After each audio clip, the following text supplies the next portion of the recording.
என்ன மஷ்ரூமில் இப்படி ஒரு டேஸ்டான ஸ்நாக்ஸா அப்படின்னு நீங்கள் ஆச்சரியப்பட்டு போகிற அளவுக்கு ஒரு சூப்பரான ஸ்நாக்ஸ் ரெடி தாங்க பார்க்க போகிறோம். வாங்க அது எப்படி பண்ணுறதுன்னு பார்க்கலாம். ஃபஸ்ட்டு மஷ்ரூமை நல்லா வாஷ் பண்ணிவிட்டு இந்த மாதிரி 4 பீஸாக கட் பண்ணி வச்சுக்கோங்க. அடுத்ததாக ஒரு மிக்சிங் பவுலில் ஒரு 1/4 கப் தயிர் ஆட் பண்ணிவிட்டு கூடவே 1/4 ஸ்பூன் உப்பு ஆட் பண்ணிவிட்டு இதை நல்லா ஸ்மூத்தாக மிக்ஸ் பண்ணி எடுத்துக்கோங்க. அடுத்தது இதில் ஒரு 1/4 கப் தண்ணி ஆட் பண்ணிக்கோங்க. கூடவே ஒரு 1/4 ஸ்பூன் பெப்பர் ஆட் பண்ணிக்கோங்க. உங்ககிட்ட எலுமிச்சம்பழம் இருந்துச்சுன்னா ஒரு அரை எலுமிச்சம்பழம் புழிஞ்சிக்கோங்க, இல்லைனா அரை ஸ்பூன் வினிகர் ஆட் பண்ணிக்கோங்க. அடுத்ததாக ஒரு 1/4 ஸ்பூன் இஞ்சி பூண்டு பேஸ்ட், கொஞ்சமாக ஆரிகனோ சேர்த்துட்டு இது எல்லாத்தையும் நல்லா மிக்ஸ் பண்ணிவிட்டு நம்ம கட் பண்ணி வச்சுருக்கிற மஷ்ரூமை இது கூட சேர்த்து நல்லா மிக்ஸ் பண்ணிவிட்டு ஒரு 1/2 அன் ஹவர் நல்லா ஊற வச்சு எடுத்து வச்சுக்கோங்க.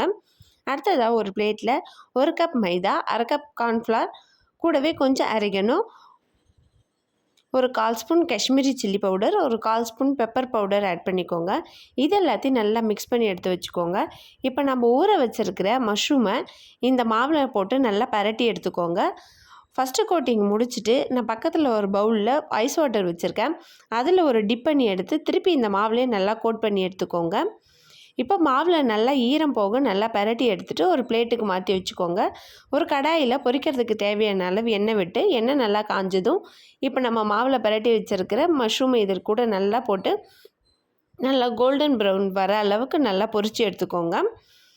அவ்வளோதான். இதை சாஸ் கூடவோ இல்லை மயோனீஸ் கூடவோ சேர்த்து சாப்பிட்டிங்கன்னா இதோடைய டேஸ்ட் அட்டகாசமாக இருக்குங்க. இந்த மயோனீஸ் பார்த்திங்கன்னா நான் வீட்டிலே ப்ரிப்பேர் பண்ணது தான். இதோடைய ரெசிபி நெக்ஸ்ட் ஒரு வீடியோவில் கொடுக்குறேன்.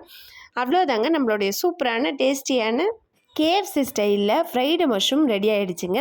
இந்த வீடியோ உங்களுக்கு பிடிச்சிருந்துச்சுன்னா மறக்காமல் லைக் பண்ணுங்கள், உங்கள் ஃப்ரெண்ட்ஸ் அண்ட் ஃபேமிலிக்கு ஷேர் பண்ணுங்கள், மறக்காமல் நம்ம சேனலை சப்ஸ்கிரைப் பண்ணுங்கள்.